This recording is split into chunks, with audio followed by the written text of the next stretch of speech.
لله وكفى وسلام على عباده الذين اصطفى أما بعد. سیدنا ابراہیم علیہ السلام کا تذکرہ ہو رہا تھا اور انہوں نے اپنے والد سے یہ جو بات کہی کہ یا ابتی، اے میرے ابا، اے میرے والد، تو اس سے زبان کا فرق ظاہر ہوتا ہے. عربی زبان میں کبھی جمع کا صیغہ استعمال ہوتا ہے اور عام طور پر واحد کا صیغہ استعمال ہوتا ہے.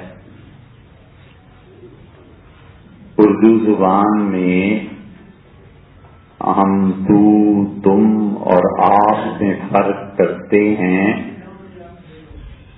لیکن عربی زبان میں بنیادی طور پر ایسا فرق موجود نہیں ہے. ایک آدمی کسی بڑے کو انتم، آپ کے معنی میں کہہ سکتا ہے، لیکن انتا، تو کہنا یہ کوئی بے ادبی کی بات نہیں ہے. جیسے انگلش میں یو کا لفظ استعمال ہوتا ہے اور کوئی بڑا ہو یا چھوٹا، ایسے الفاظ جو استعمال کیے جاتے ہیں اس میں ادب اور احترام کا پہلو ان اہل زبان کی نظر میں نہیں ہوتا، بلکہ زبان جس مقصد کے لیے بنائی گئی ہے اس پہلو کو مد نظر رکھتے ہیں. اسی لیے حدیث کی کتابوں میں متعدد جگہ پر یہ ملے گا کہ صحابہ کرام رضی اللہ عنہ نے کہا وَأَنْتَ یا رسول اللہ، اللہ کے رسول اور آپ. اس کا اگر آپ لفظی ترجمہ اردو میں کریں تو یہ بن جائے گا کہ اے اللہ کے رسول تو.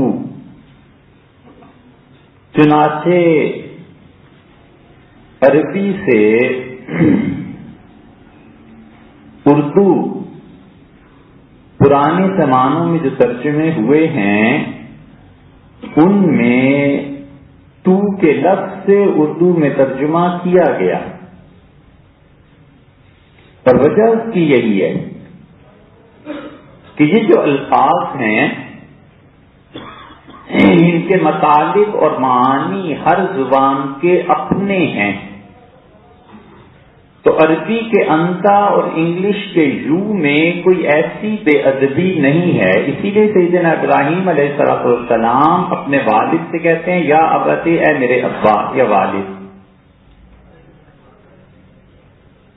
اور ادب کا دار و مدار عرف پر ہوتا ہے.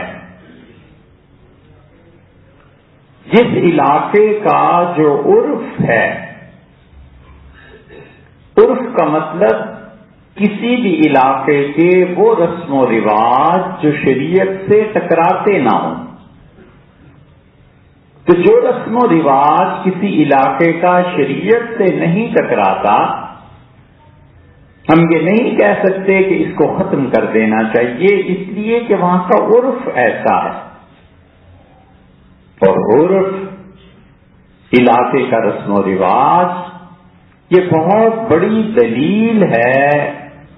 شرعاً فقہا کہتے ہیں کہ اگر کسی جگہ کا عرف شریعت سے نہ ٹکراتا ہو تو اسے نہیں تبدیل کرنا چاہیے.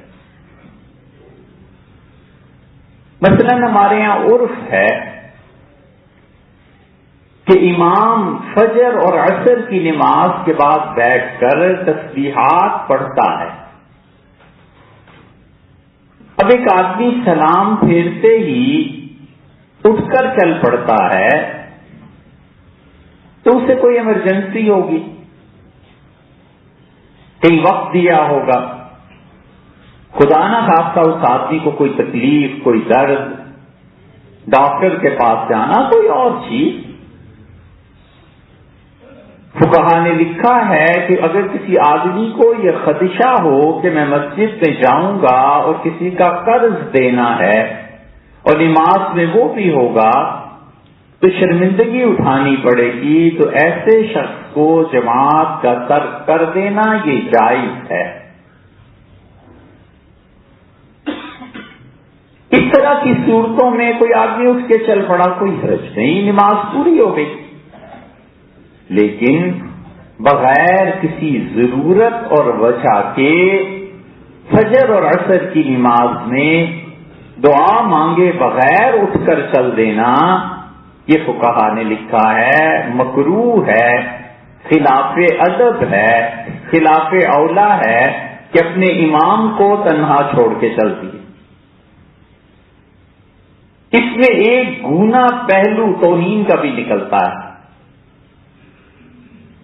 اس لیے جو بچے نئے نئے دین کو پڑھتے ہیں وہ اس میں بڑا فخر محسوس کرتے ہیں، سمجھتے ہیں کہ دین اب یہی ہے کہ سلام پھیرو اور اٹھ کے چل دو۔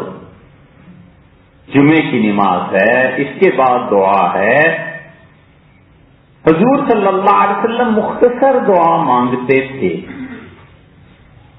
آپ اٹھاتے تھے نہیں اٹھاتے تھے، ہر ایک کے پاس اپنے اپنے دلائل ہیں، لیکن نماز کے بعد دعا نہ مانگنا یہ حدیث میں منع آیا۔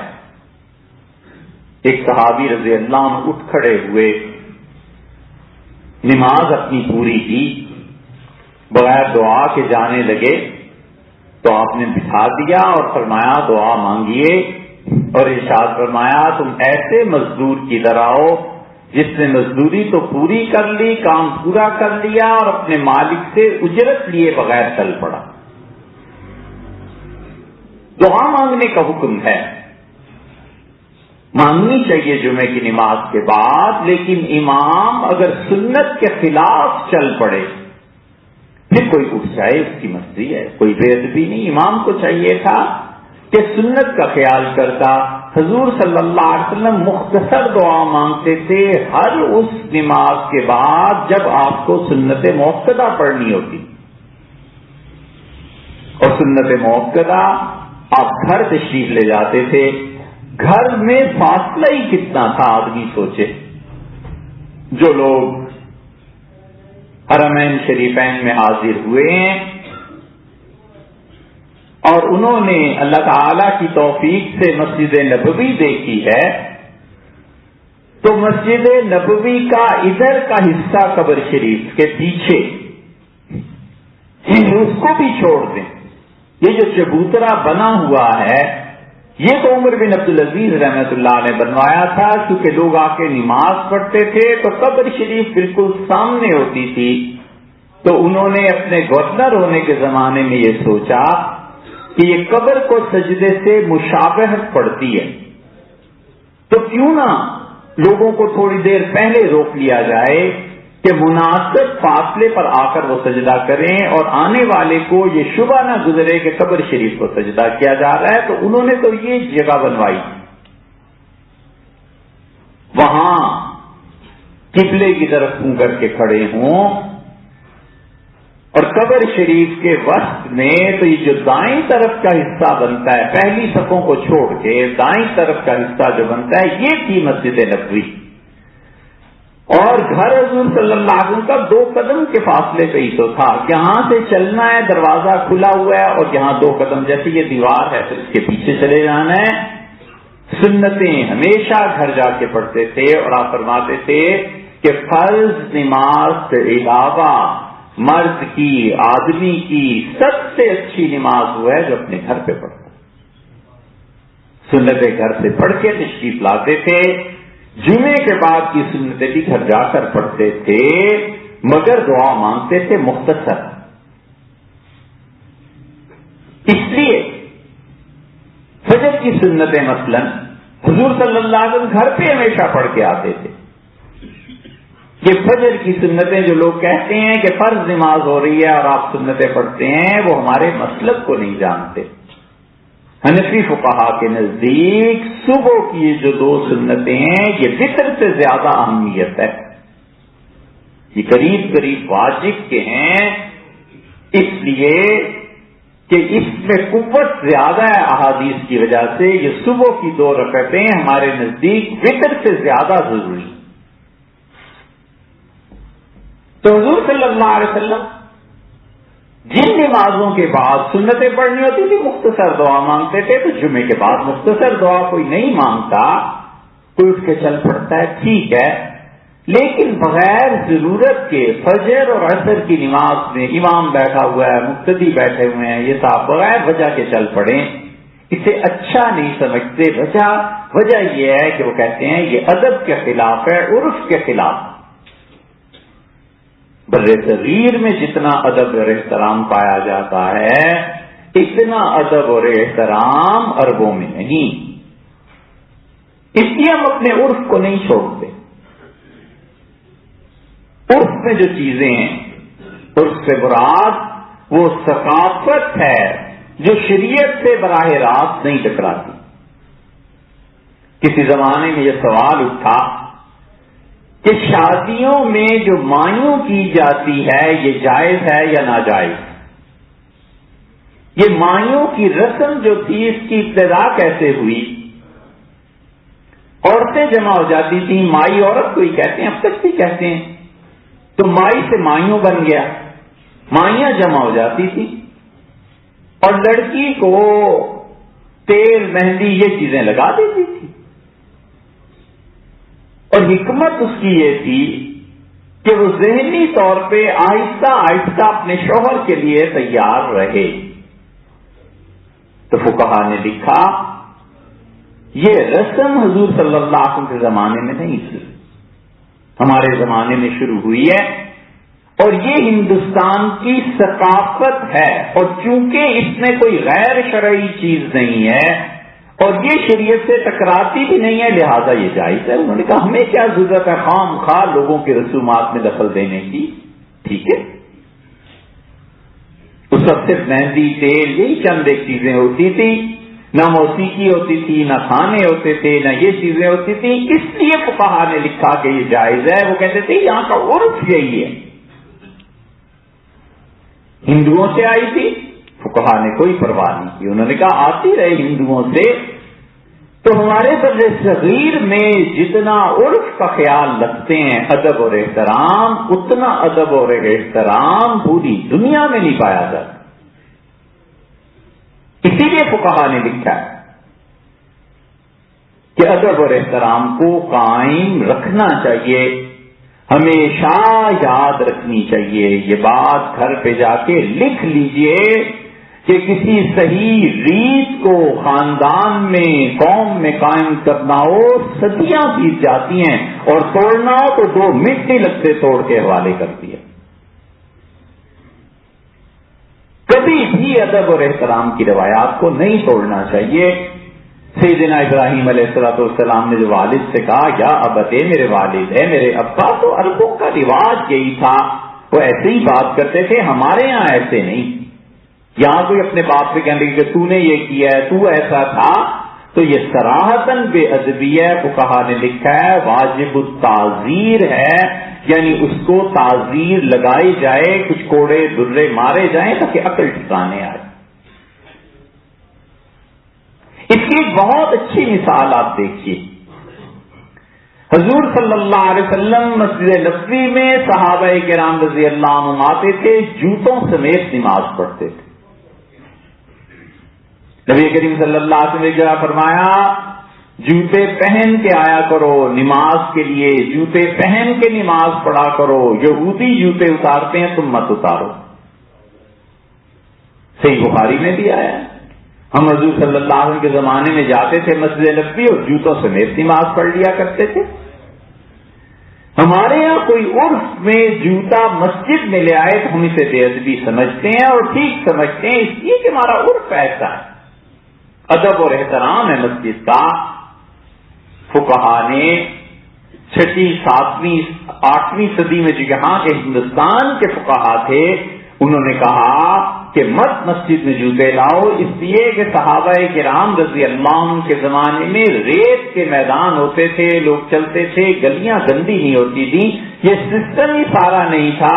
ان کے جوتے پاک ہوتے تھے، پاک جوتوں کے ساتھ مسجد میں آتے تھے، نماز پڑھتے تھے. ہمارے زمانے میں جوتے ناپاک ہوتے ہیں، اس لیے مسجد میں لانے ہی نہیں چاہیے، مسجد میں پہن کے نہیں آتے. یہ ادب اور احترام. اب کوئی آدمی اگر کہے کہ صحیح بخاری میں یہ آیا ہے حضور صلی اللہ علیہ وسلم بھائی مانتے ہیں حدیث کا کس کو انکار ہے، مگر اس حدیث کی امپلیمنٹیشن کے لیے جو جگہ ہے اس جگہ کو بھی تو دیکھنا ہے کہ نہیں دیکھنا. اس لیے ہمارے اساتذہ کہتے تھے کہ اگر 1 من علم آ جائے نا تو 10 من عقل رابائد کر، 10 من عقل چاہیے اس علم کو استعمال کرنے کے لیے. 1 من اگر علم آ جائے تو کہتے تھے 10 من نقل چاہیے اس کے استعمال کے لیے. یہ نہ ہو کہ فتوے کی تلوار سے اپنوں کو ہی کاٹتا رہے. اس لیے ادب اور احترام کا وہ پہلو جو ہمارے یہاں بر صغیر میں ابے نہیں تھا، نتیجہ یہ کہ ہمارے یہاں ان روایات کو قائم رکھا گیا. حدیث میں صراحتاً آیا ہے کہ حضور صلی اللہ علیہ وسلم نے صحابہ کرام رضی اللہ عنہ سے کہا میرے آگے چلا کرو کیونکہ میرے پیچھے فرشتے چلتے ہیں تو فرشتوں کے پاؤں پر تمہارا پاؤں نہ آ جائے. اور صحابہ کرام رضی اللہ عنہ بعض دفعہ پیچھے چلتے تھے، بعض دفعہ آگے چلتے تھے. ہمارے یہاں بر صغیر میں بڑوں سے آگے چلنا بے ادبی شمار کیا گیا ہے. یہ ریت قائم رہنی چاہیے.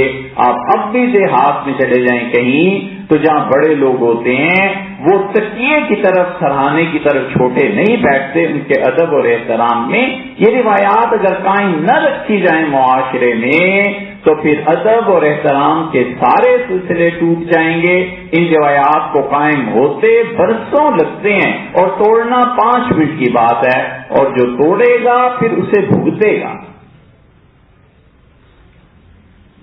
کسی نے ایک آدمی کو دیکھا اور وہ بوڑھے ہو گئے تھے، وہ صاحب بہت، تو جھک گئی تھی کمر اور لاٹھی ٹیک کے چل رہے تھے تو چونکہ کمر بہت جھک گئی تھی تو گویا آدھی گولائی بن گئی تھی.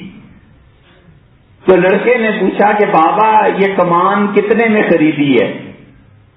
اس نے کہا بیٹے صبر کر، میری عمر کو پہنچے گا تو تجھے بھی مفت مل جائے گی.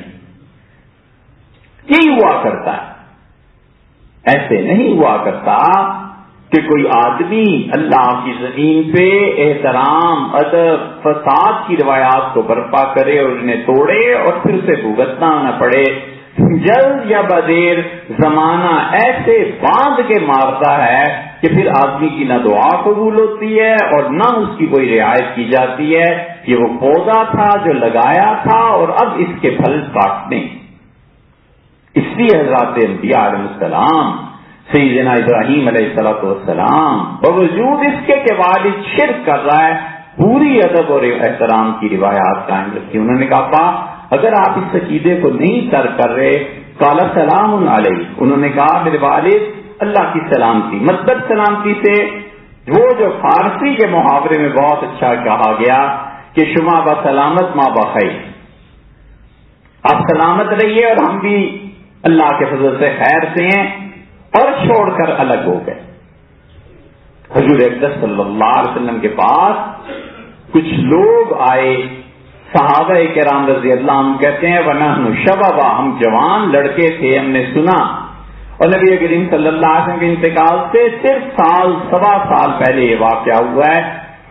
اور ایک صحابی رضی اللہ عنہ کہتے ہیں مجھے اتنا شوق تھا حضور صلی اللہ علیہ وسلم کو دیکھنے کا، میں راستہ بھر سوچتا رہا کہ جب زیارت ہوگی میں یہ عرض کروں گا، یہ عرض کروں گا، یہ عرض کروں گا. اور جاتے ہی میں نے تقریر شروع کی تو رسول اللہ صلی اللہ علیہ وسلم نے مسکرائے اور مجھ سے فرمایا کہ تمہارے ساتھ بڑے بھی لوگ آئے ہیں قبیلے کے، یعنی کہ اللہ کے رسول بڑے بھی ہیں. تو آپ نے فرمایا بڑوں کا حق پہلے بنتا ہے، انہیں بولنے دیجیے پھر آپ بات کیجیے. ادب سکھایا.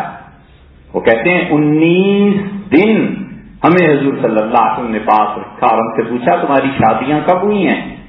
تو ہم سب نے کہا کہ ہم ابھی کچھ ہی عرصہ پہلے شادی ہوئی ہے.